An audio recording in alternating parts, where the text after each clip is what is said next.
ارشد شریف کو شہید کر دیا گیا ان کی شہادت کی اطلاع ڈیلیں کیا ہوئی ہیں، یہ سمجھتے ہیں کہ عوام جو ہے بیوقوف ہے اس وقت۔ اللہ السمیع العلیم من الشیطان الرجیم، بسم اللہ الرحمن الرحیم، نحمدہ ونصلی علی رسولہ الکریم، ولا تقولوا لمن یقتل فی سبیل اللہ اموات بل احیاء ولکن لا تشعرون۔ اور جو لوگ اللہ کی راہ میں مارے جائیں انہیں مت کہا کرو کہ یہ مردہ ہیں، وہ مردہ نہیں بلکہ زندہ ہیں، لیکن تمہیں ان کی زندگی کا شعور نہیں ہے۔ اسی طرح سے یہ سورہ البقرہ کی آیت 154 ہے۔ اسی طرح سے سورہ آل عمران میں اسی حوالے سے آتا ہے وَلَا تَحْسَبَنَّ الَّذِينَ قُتِلُوا فِي سَبِيلِ اللَّهِ أَمْوَاتٌ بَلْ أَحْيَاءٌ عِندَ رَبِّهِمْ يَرْزُقُونَ۔ یہ سورہ آل عمران کی آیت نمبر 169 ہے۔ اور جو لوگ اللہ کی راہ میں قتل کیے جائیں انہیں ہرگز مردہ خیال بھی نہ کرنا، بلکہ وہ اپنے رب کے حضور زندہ ہیں، انہیں جنت کی نعمتوں کا رزق دیا جاتا ہے۔ یہ جو آیات میں نے ابھی پڑھی تلاوت کی ہیں، یہ دراصل اس لیے کی ہیں کہ آج ایک عید کی تدفین ہوئی ہے اسلام آباد میں۔ اس کا نام ارشد شریف ہے، اور مجھے تو کوئی شک نہیں کہ وہ شہید ہے۔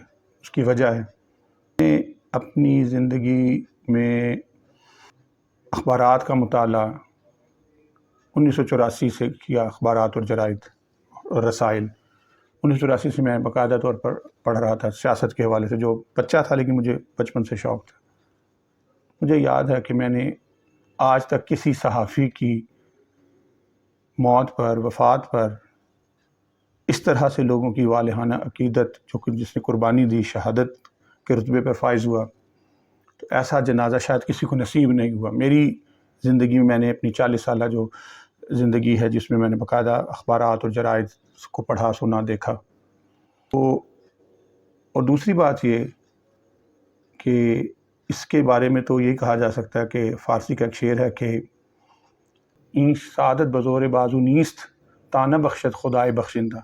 یہ سعادت یعنی جو خوش بختی ہے یہ بازو کے بل پر، زور پر نہیں لی گئی ہے، بلکہ تا نہ بخشد خدائے بخشندہ، جب تک بخشنے والا خدا نہ بخشے یہ نصیب نہیں ہوتی ہر کسی کو۔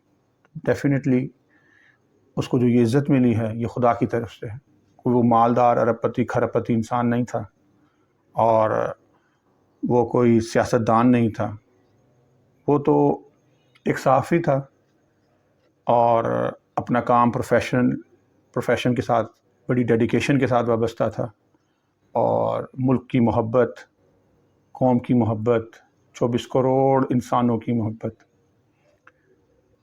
پیر اور منگل کی درمیانی رات 25 تاریخ کو میں رات کو جاگا ہوا تھا، 2:30 بجے کا تقریباً وقت تھا، 2:30، اور کچھ مطالعہ کر رہا تھا۔ اپنے موبائل پر میں نے اچانک سے دیکھا کہ موبائل کو دیکھا تو اس میں خبر آئی ہوئی تھی، ابھی اس کی تصدیق شدہ خبر نہیں تھی، لیکن کہ ارشد شریف کو قتل کر دیا گیا ہے یا اس کو ہلاک کر دیا گیا۔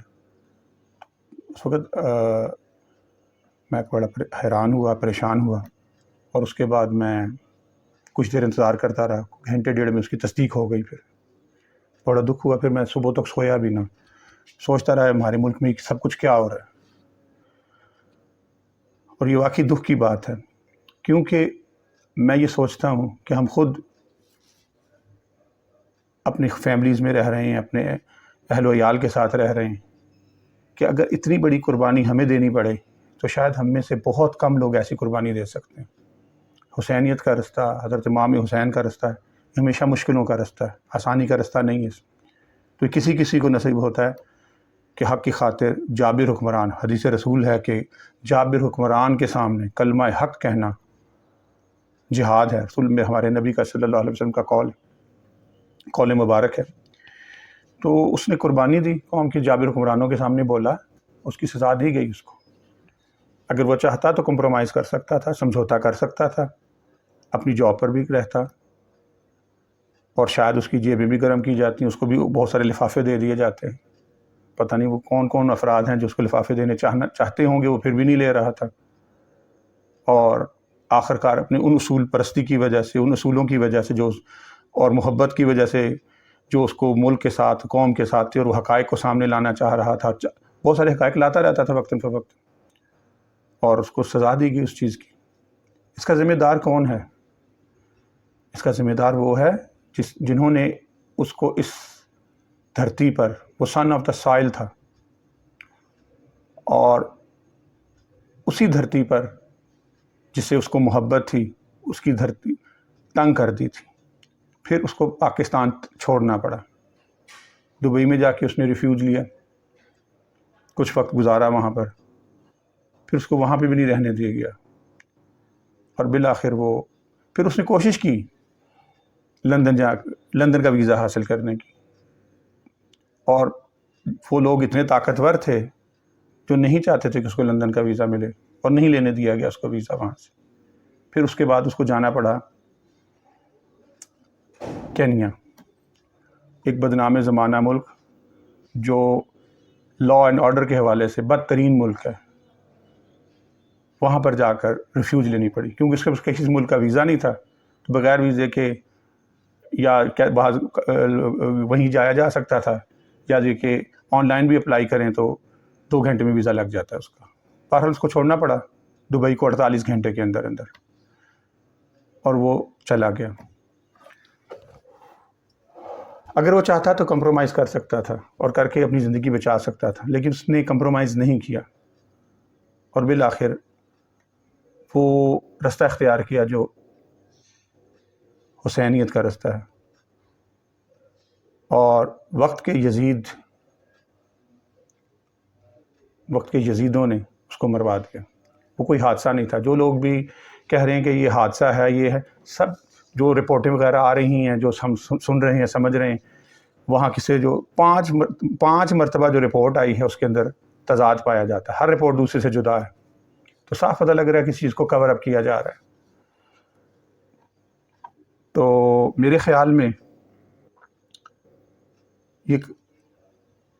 اس کی جو شہادت ہے ارشد شریف کی، اس کو میں بھلانا نہیں چاہیے، اور اس کو رائے گاہ نہیں جانے دینا چاہیے۔ وقت ہے کہ اب ہم جاگیں اور اپنے ملک کو آزاد کروائیں اور حقیقی آزادی کو پائیں، جس کی وجہ سے یہ پاکستان بنا تھا۔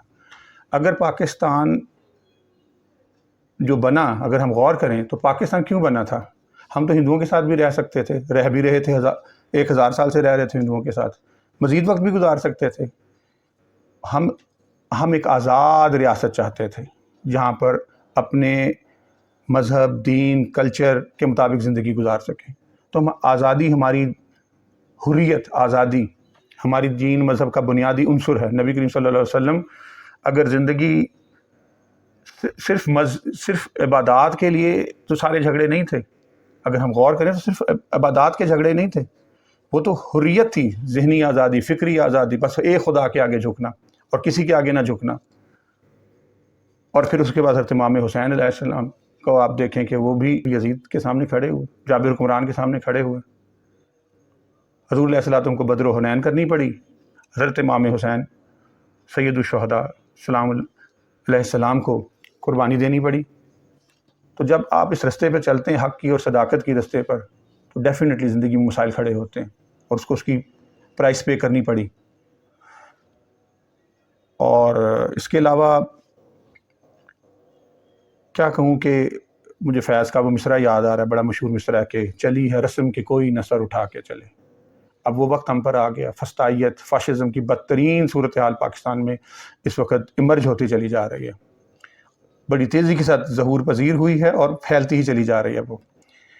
تو میرا خیال ہے وقت آ گیا کہ اس کی جو شہادت ہے ارشد شریف کی، اس کو ہم بالکل بھی ضائع نہ ہونے دیں، رائے گاہ نہ جانے دیں، اور اپنی سطح پر اپنی آواز اٹھائیں اور حقیقی آزادی کی طرف بڑھیں۔ اس کے علاوہ اس کا بھائی بھی شہید ہے، فوج میں میجر تھا، اللہ تعالیٰ اس کے درجات بلند کرے۔ پھر دوسرا بیٹا، 2 ہی بیٹے تھے اس کی ماں کے، دونوں اللہ کی حضور بطور شہید پیش ہو گئے، اور اس ماں کی بہت بڑی ہمت ہے، اور اللہ تعالیٰ اس کو صبر دے۔ اور پھر یہ کہ اس کی بیویاں بھی ہیں، اس کے 5 بچے ہیں، 4 بیٹے اور 1 بیٹی۔ پوری فیملی جو ہے